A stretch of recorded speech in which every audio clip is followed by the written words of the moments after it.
So from there you went to Hibs? No, I went from County to Caley. County to Caley and then Hibs? Went to Hibs, aye. Then to Hibs. How did that Hibs move come about? So that's obviously a big step up, no disrespect to Inverness and Ross County, to go to a club the size of Hibs.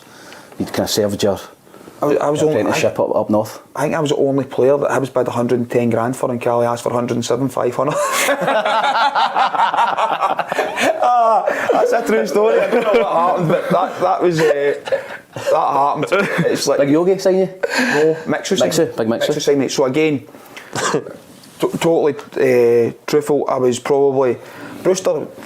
Charlie signed me for Inverness. Brewster then came in at Inverness, but I wasn't Brewster signing, but Brewster had been there before. Aye. So if you remember right, Brewster left Caley to go to Dundee United, left Dundee United, went back to Caley. So when he came back, I've been this new guy in the dressing room that he never signed. I was Caley's record signing, didn't want me, and I can always remember the conversation. We were playing Hearts at home, and Brewster said to me, "I'm going to leave you at the squad today." I'm like, all right. I thought it was at the starting 11. I was like, all right, okay. He's like, no, you're not getting stripped.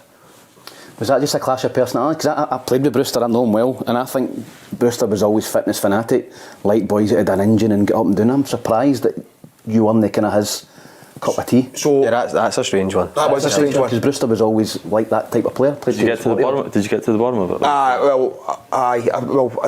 to the bottom of it, but I kind of got somewhere with it. So obviously, it's a Saturday and he's kind of caught me with surprise with telling me he's leaving me out. So I'm thinking I'm left out the squad, out the 11, but I'm still in the squad. And then he says to me, no, you're not getting stripped. And I kind of took it back. He's like, the reason being, I don't want to lose Morgs. So that was Alan Morgan. He's like, I don't want to lose Alan Morgan. He's like, and I don't think you're working hard enough. Well, see, as soon as he said working hard enough, it was like red rag to a bull. So I was raging. So I can always remember going to the stadium, watching the game, and I think Brewster actually came on and scored an overhead kick to win 3-2. But at that point, nothing worse. But at that point, I left. So I went to the gym, which was Fitness First in Inverness. But it used to be, there's a Longman. It's called the Longman, which is a big long road in Inverness, and there's a cars get sold. But the gym, I could go to the gym, so I just went to the gym and I was looking out, so I could see the glass, and I was just running. But obviously that time I was that angry. I can't even remember if it was 10k, 15k, whatever I'd done in the treadmill. Just needed to get it out. So that's the difference in your raging. Yeah. I'd go to the pub. He's running 10k. I remember the pub. You'd get caught in the pub. I get caught in the treadmill. That was the worst bit. Better getting caught in that. So he's come along the road to head back to his flat, but he's obviously been stuck at the lights and he's looked up and it's me back on the treadmill. So he's thought I've left the ground early, which I didn't. I stayed to the end and then I've went.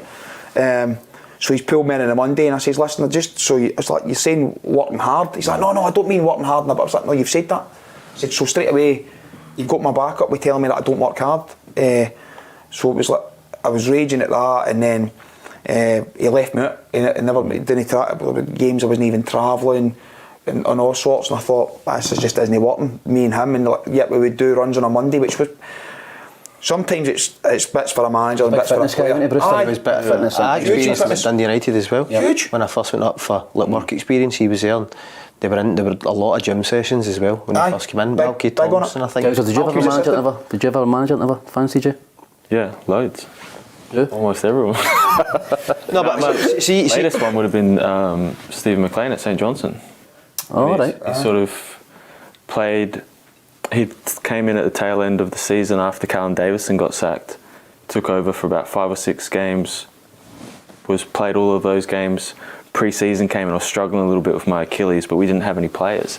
I remember him saying to me, I'm just going to need you purely for bodies. I don't want to chuck the young kids in. Played the League Cup. Mm-hmm. Played all of those games. Played the first 2 games of the season. And then similar to that story, they used to put the squad list up on a Friday for who was travelling. We had Celtic away. And one of the boys messaged me saying, is your Achilles sore? You're not in the squad. Because the sheet has obviously gone up. Yeah. So, when you're driving in, you're just thinking, oh, here we go. And I'm like, he's going to pull me, come down the stairs at McDermott, and he's standing there, he's like, Gowser, can I have a word?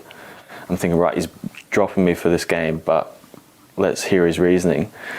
Gone in there and he's just like, I don't think you've started the season well. We're going to go in a different direction. You're free to look for another club. And that just totally caught me off guard because I'd played every minute of every game since he'd been in charge. Just didn't see it coming. There was only 3 days in the window left. You were one of the more experienced players at the time as well. Do you think that was just him? I don't know.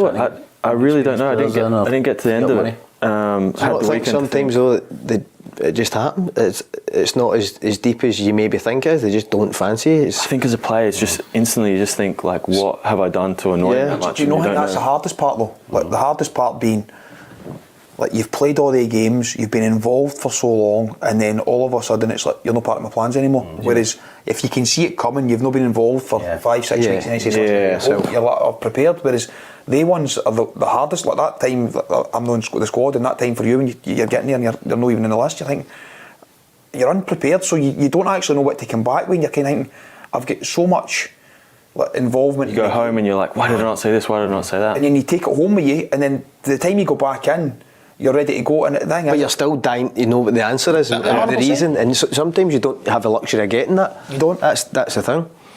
Back to Hibs, the move, how did that come about? So I got myself back in the team. So I got myself back in the team. It was before Under Brewster? Under Brewster. So listen, this is the best story ever. The best story I'll tell you, right? So we played a reserve game on a Tuesday, right? So at this point I was just thinking, I'm going to run the reserve games, I'm going to see how far I can run, and I'm going to see what I can do in the games, right? So the reserve game's a Tuesday, so we're playing at home.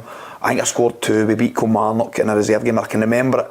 And I came off the back of the game, I was just, you're no buzzing because you come off a reserve game. I was like, I've done what I needed to do, let's go up the road. So I went to the gym on the Wednesday, but it was a new gym, it was JJB or JD gym, and up next to where Pizza Hut and that is in Inverness. So I goes in, on the treadmill, running, like belting it, and the next thing you know, this hand comes round and like pulls. Remember the treadmills had a gear stick for a wee bit. So hand comes round and pulls the gear stick, and I'm like, who is that? It turns, it's Brewster's behind me on the treadmill, and I'm thinking, oh no. So he pulls it down. He's like, have you tried this new workout? So. Oh, you had a big fitness off. Aye, so no. He's just standing on the treadmill and pulling the thing up and pulling it down and pulling it up. So basically tell it, so it's my day off, but my manager's in the gym with me, pushing the gear stick up, so I'm fucking pelting to show how fit I am. And then he's coming down, and I'm just getting on it a stride, and he's pulling it down, and I'm thinking, stop playing with the machine. But he wouldn't leave me, so then I'm going, right, okay, what's happening? So then I get off the treadmill, he's like, right, lie on your back. So I lies my back, and basically I'm looking about thinking, please tell me none of the players are in here, so you're kind of trying to. And then he's stretching my groins, and he's got my hammy up on his shoulder, and I'm thinking, what do you think at this point? I'm thinking, you know what I was honestly thinking to myself? I'm playing Saturday. I'm thinking myself around doing a Greece holiday. It was the day when I was drunk. So I ended up, we came to Dundee United on Saturday. So, sorry, we're playing Dundee United on Saturday, but the Thursday happened, so we get into training. And boys, I was Blackie, Don Cowie, Barry Wilson, Roy McBain, so we'd always this wee group that would kind of sit together and like, what did you do yesterday? I was like, so, wait till I tell yous. I wouldn't have told anyone that. No, mate, it gets better. So I think you need to tell them that though. Before we used to go to Fort George, Bruce would chap the door, right, and he would open the door, and he'd go, leaving 10, but we'd always only put 5 fingers up, so it was like, what's going on? So this day I'm like, wait till I tell you, so I was like, I'm on a treadmill, and the next thing you know, so I goes on the grunt, and I'm lying on my back, and I'm shot straight in my groins. Next thing you know, the door gets chapped, and he goes, leave it. And I'm on the grunge. So he's like, leave it, and they just back in the stand. Shut the door. So see, as soon as the door shuts, the place just erupts, because obviously everybody's like, oh, I've done myself. So then we get to Tannadice, and I said, well, sure's God I started. I went back in, and that was me. So I went back in, so I played Dundee United. It was like a hard run of games. It was United, Hibs, Hearts, Celtic, and then Kelly and Gretna. That was it, the kind of hard running. We were fighting a wee bit at that time, and Marcus Paatelainen was in the Caley team at that point, and I've been fortunate to get myself back in because I was a break in Finland. So Mixu was coming to watch Marcus. That's right, I forgot his boy was at. And that hunger, his brother? His brother, sorry, aye. And that hunger just hit me at the right time. So it was all about being at the right time, the right place at the right time, and I had that drive because obviously I'd been out for so long, no played, no been involved, and I was buzzing to be back, and I just caught fire. I caught fire at the right time, and then Mixu got the job mid-January, and Falkirk had a bid accepted, so I've been told to go to Falkirk. So I get to Falkirk on a Friday night, and then the phone goes again, and it was Brian Rice. He's like, listen, we've got permission to speak to you, and I'm supposed to be speaking to you, but we've just been told the permission's been withdrawn until Monday. but they were supposed to play Aberdeen in the Scottish Cup on the Monday night, and we were supposed to play Hibs away. So what had happened is Hibs had phoned and had the bid accepted, or said we'll speak about this after. So then I didn't play against Hibs, and I was just kind of in limbo because I didn't know I was going to Hibs. I didn't know what had happened. I just knew I was getting permission to speak to Falkirk and it had been taken away. And then obviously I went to Hibs and Mixu and said to me, listen, I've seen your last 4 games, this is what I want you to do here, this is what we're missing, this is why I've signed you. I'm like, right, okay, fine. And then I always remember with Mixu, we were in a Sunday, so Mixu was the first manager I'd ever worked under that came in and brought you on a Sunday, so you were in Sunday. Well, a fitness fanatic, big Mixu. Was he? Aye. In Sunday off Monday, One and pace, Tuesday, big Wednesday. plodder. He could score goals. Aye. He Oh, still good train. player. Oh, very good. Still train. You still train? No, I don't join in train, still run, but I don't join in train. My ankle with my screws and pins in it, I don't think I could. But then Mixu would bring in a Sunday and he'd have his pen, his sheet of paper, so in front of everybody in the meeting room. Ranks 4 out of 10, and you would go like that, 4? Remember, he used to get the ratings in the paper? Oh. Yeah. Mixu would give you the ratings off his own ratings, so he would give you a reason why in front of everybody. Alright. So it got to I the quite bit like that. I think that's decent. You should do that weird one. Not any chance, but you're thinking going. So every Sunday he would sit everyone like a team meeting Every Sunday. and then just go through everybody. So it was like the media room at Hibs. So Max, we had that at Dundee United for the age of 10. We get a rating off the head of youth from the age of 10 to under 16s on a I think I Oh, should website. be doing that as a kid. I think No. Loved it. I was getting 9s every week. So arrogant. So who was there at Hibs at the time when you signed? Zamama. I signed at the exact same day as Nid came back up on loan from Norwich.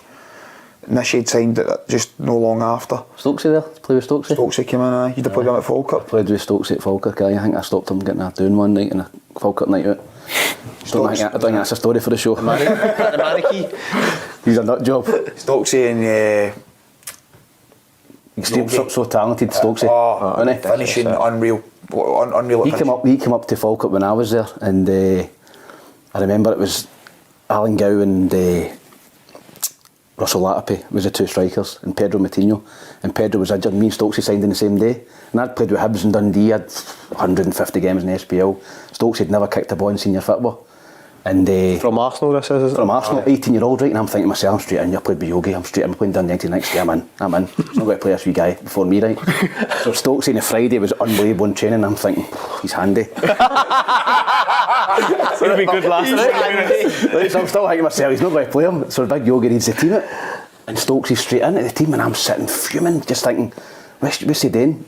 And I always remember his debut, right? I'm thinking he's not ready for the SPL. Stokesy scored a hat-trick that day, right? He scored 18 goals in 14 games. And I watched every one of them for the bench. Did he not score hat-trick? He did. He went hat-trick, aye. He could play in a month. I remember he was in my house, him and the Irish guys, Patrick Craig and Stephen O'Donnell. Aye. Is that you trying to get him out the team? And Roy Keane phoned him to sign him for Sunderland. Aye, £2 million. But I need to take this call, it's Roy Keane.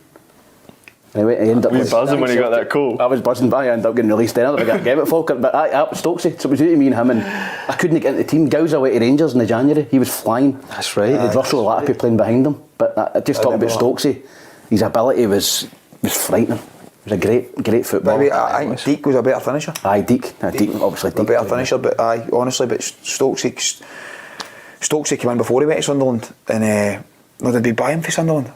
I think we might I have been after that. I think we After bought him for Sunderland. And he came in, but him and Yogi would fight like cat and dog. Aye. Honestly, every day, like Stokesy would turn up late, and he wouldn't be training, and Yogi, you'd have all your, like, say it was purple and yellow, were playing against one another. Stokesy would come in, Yogi's like, "You're not training, get away." And Stokesy would be like, "I'm training." The next thing you know, you'd have a float in the middle of the session, because Stokesy would just pick a natural colour bib up and just work his way into the session that way. But he was.